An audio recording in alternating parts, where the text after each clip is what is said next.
ચેતરભાઈ વસાવા સાહેબને જ્યારે એ લોકો ભાજપમાં આવી જાય એના માટે એમને અનેક પ્રયત્ન કરી એમને જેલમાં 80 દિવસ સુધી નાખી દીધા સાથીઓ. નાનો એવો ગ્લાસ જ્યારે એમને ફેંક્યો કે એને ફેંક્યો તો રામ જાણે, એમને સીસીટીવી ફૂટેજ તો આપ્યા નથી, છતાં પણ એ ભારતીય જનતા પાર્ટીનું વહીવટી તંત્રએ એમને 80 દિવસ સુધી જેલમાં નાખ્યા સાથીઓ. તો આ પરથી આપણને સાબિત થાય કે કાયદો કોના માટે? કાયદો આપણા નાના માણસો માટે ઘડેલો છે, મોટા માણસો માટે નહીં સાથીઓ. તો આપણે બંધારણની અંદર મતનો અધિકાર આપ્યો છે. આ મતના અધિકારનો આપણે બધાએ ઉપયોગ કરવાનો છે. મતદાન કરવું એ આપણી ફરજ છે. આપણે બંધારણની જે અધિકાર આપ્યો છે મતનો અધિકાર, એ મતના અધિકારને આપણે સારી રીતે ઉપયોગ કરીશું તો આપણને સારી એવી સુવિધાઓ મળશે.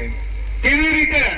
તો સરકારની અંદર, સરકારની તિજોરીની અંદર આપણે જ્યારથી જન્મીએ ને ત્યારથી આપણે વેરો ભરીએ છીએ સાથીઓ. જ્યારે તમે પડીકું લેવા જાઓ, ચા લેવા જાઓ, બિસ્કિટ લેવા જાઓ, કોઈ બી ચીજ વસ્તુ એની ઉપર ગવર્મેન્ટ ટેક્સ હોય છે. આ બધા પૈસા સરકારની તિજોરીમાં જમા થતા હોય છે.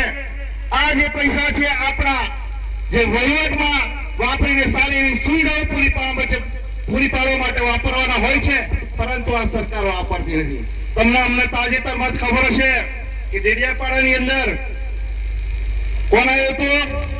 ખબર છે ને? વડાપ્રધાન આવ્યા હતા તો કેટલા લાખના સમોસા ખાઈ ગયા, કરોડોમાં વેચાઈ ગયા. બરાબર ને? તો આવી રીતે અનેક રૂપિયા આ લોકો પ્રજાના જે રૂપિયા છે એ ગેરવ્યાજબી રીતે વાપરી રહ્યા છે સાથીઓ. તો એનો જવાબ આપણે આવનારી સ્થાનિક સ્વરાજની ચૂંટણીમાં સાથીઓ આપવાનો છે. તો આપશો ને બધા? આપશો કે નહીં આપશો? કે આવું જ રહેવાનું છે બધું? આપશો ને બધા? જ્યારે ભાજપ ચૂંટણી જીતવા માટે અનેક લોકોને પ્રલોભનો આપે, પૈસાથી કોઈ ખરીદે, કોઈ ચવાણોમાં ખરીદે, આવી કોશિશ એ લોકો કરતા હોય છે સાથીઓ. હમણાં તમે જોયો ત્યારે ગુજરાતની અંદર આ સ્થાનિક સ્વરાજની ચૂંટણી યોજાઈ રહી છે, એની અંદર તમે જોયું કોના ફોર્મ વધારે ખેંચાયા, અને કોને ખેંચવામાં મદદ કરી? ભારતીય જનતા પાર્ટીના લોકોએ કોંગ્રેસના ઉમેદવારોને ઘણી બધી જગ્યાએથી ઉમેદવારી પરત ખેંચવા માટે ફરજ પાડી કે નહીં? જેમ પિક્ચરનું સીન ચાલતું હોય એમ આપણે ટીવીના માધ્યમમાં જોયો સાથીઓ. એટલે આ પરથી આપણને સાબિત થાય કે કોંગ્રેસ એ બીજેપી જોડે મળેલી છે. એટલે કોંગ્રેસને તો આપણે મત આપવાનો નથી ને અપાવવાનો નથી, પરંતુ જે ભાજપની જોડે જોડેલું છે, ભાજપની જોડે કોંગ્રેસ જોડાયેલી છે, આ બંનેને આપણે ફેંકી દેવાની છે. આ માટે તૈયાર છો ને? તૈયાર છો ને? જેમ પંજાબની અંદર જેવી રીતે ભગવત માનજીએ 55,000 લોકોને રોજગારી આપી, નોકરીઓ આપી, તેવી જ રીતે જે વીજળીની સુવિધાઓ સારી રીતે પૂરી પાડી, આરોગ્યની સુવિધાઓ પૂરી પાડી, જ્યારે દિલ્હીની અંદર આપણા સંયોજક અરવિંદ કેજરીવાલજીએ પણ જે લોકોને સુવિધાઓ પૂરી પાડી ને, એવી સુવિધાઓ આપણે ગુજરાતમાં કેમ ના થાય સાથીઓ? થવી જોઈએ કે ના થવી જોઈએ? થવી જોઈએ ને?